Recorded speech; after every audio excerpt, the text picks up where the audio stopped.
Hello, I'm Catherine, and you found the Catherine Corner, where I sit in a corner and talk about how to travel for free. So it might sound like a little bit of a pipe dream, but it is totally possible. There are 3 main ways to travel for free. Number 1 is couchsurfing, house sitting, or there are opportunities to work on farms. There are websites where you can find these types of opportunities. But then again, there's the catch of you usually have to pay for the plane fare or the travel to that type of location, so it's free only while you're there. And that doesn't necessarily mean food is free. It depends on the situation. So it's kind of free. This is the least amount of effort you have to put in order to travel on the cheap. The number 2 is the best way to travel in my opinion, which is teaching English.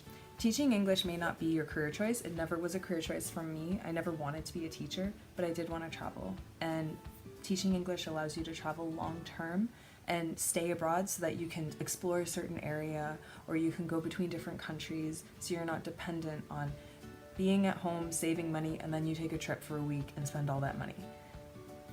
If you work abroad, you will be able to travel and then you live your daily life in that country. If you're willing to live in a different country, this is the best option in terms of traveling for free. How do you teach English abroad? The first thing you need to do is get qualified. First of all, if you're a native English speaker, you don't need to worry.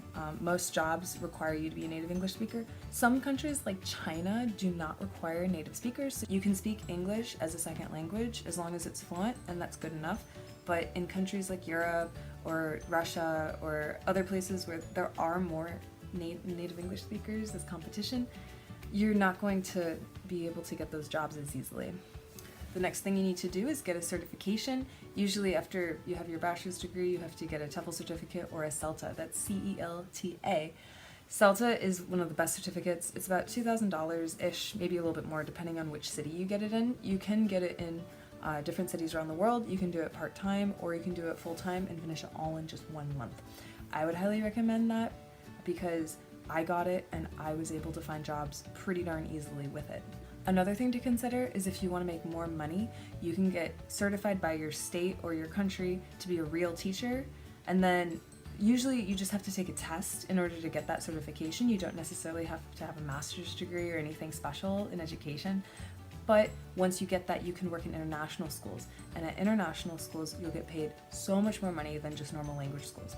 I would say the best thing to do is to go to the country and then apply, because you can apply in person, you can see the school, you can see what types of people you're going to be working with, because when you're applying online you can find jobs, but there is a higher chance of you getting scammed.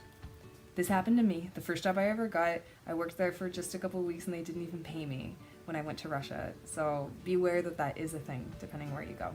A lot of the time these places will give you an apartment included in the work package, so they'll give you visa support, they'll give you a place to live. Especially if you don't know the language, this would be really important.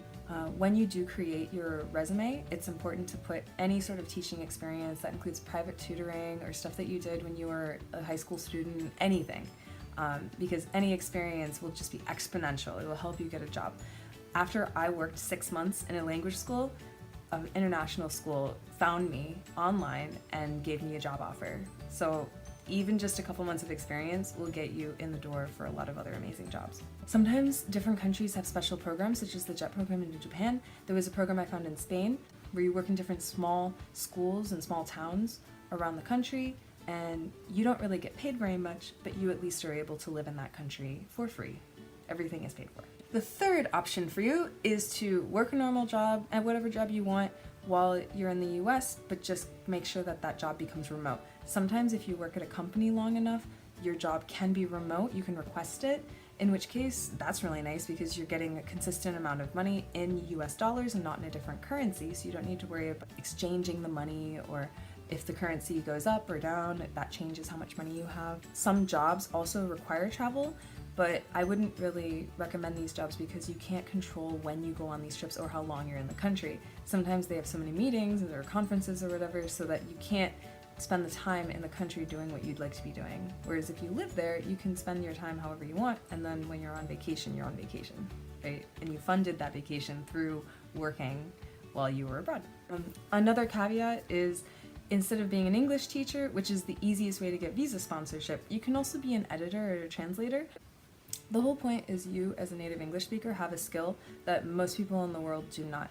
The fact that they are not native English speakers means that your native ability to speak the language is very valuable. You can write things for style. You can speak without making mistakes.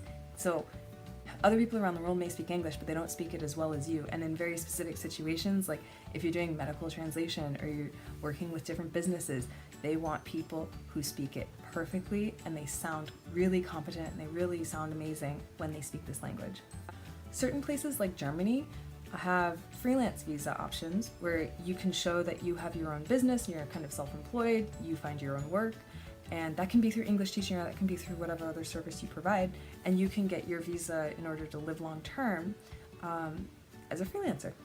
So that's a really cool option. So these are the 3 options for traveling for free. You can do all the free working on farms, house sitting, couch surfing, whatever. You can work abroad and live abroad, or you can have a job in the US and just be remote or have that be part of your job in the US. Let me know if you have any questions, put them in the comments. I'm happy to answer them. Let me know if you want any other videos expounding on that topic. If you like this video, like it, subscribe if you want more, and follow my Instagram.